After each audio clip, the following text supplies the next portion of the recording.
ছোট্ট বছর পাঁচেকের ছেলেটা আজ একা খড়ি ওঠা খালি গায়ে দুপুরের কড়া রোদে আমাদের রেশন দোকানের সামনে লম্বা লাইনে দাঁড়িয়ে।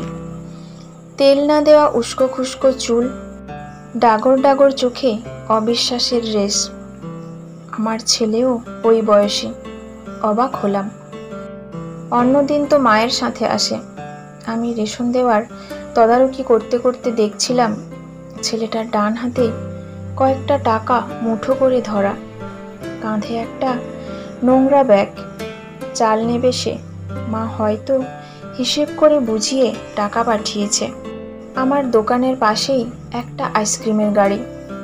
খেয়াল করলাম তৃষিত নয়নে সেই দিকে বারবার তাকাচ্ছে সে। তারপর একবার নিজের হাতে টাকাটার দিকে তাকালো। বুঝতে পারলাম খুব ইচ্ছে হচ্ছে তার আইসক্রিম খেতে। কিনবে নাকি একটা আইসক্রিম, যেটা সব থেকে কম দামের। সেটা অন্তত রেশন নিতে আসার দুই একজন মা তাদের বাচ্চাদেরকে কিনেও দিয়েছে। কি উজ্জ্বল মুখ তাদের আইসক্রিম হাতে নিয়ে। ছোট্ট ছেলেটা সেদিকে তাকিয়ে একবার ঢোক গিলল, কিন্তু গেল না আইসক্রিম কিনতে।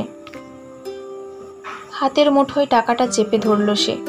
তারপর মাথা গোঁজ করে এগিয়ে এলো লাইন ধরে রেশন নিতে। এই চাল নিয়ে গেলে তবে হয়তো তার মা ভাত বসাবে।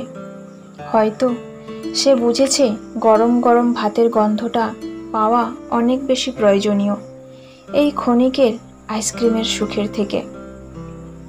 খুব মায়া হলো আমার। নিজের ছেলের চাওয়ার থেকে বেশি পাওয়ার কথা মনে পড়ল। ছোট্ট ছেলেটাকে জিজ্ঞেস করলাম, এই ছেলে, তোর মা কই আজ?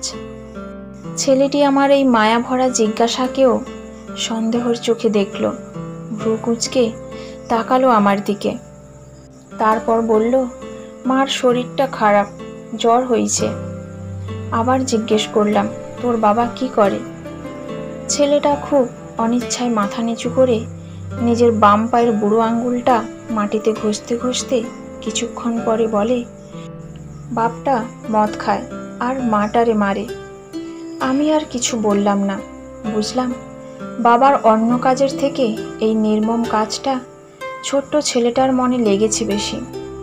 ও টাকা দিতেই আমি ইচ্ছে করে তার থেকে 5 টাকা তাকে ফেরত দিলাম।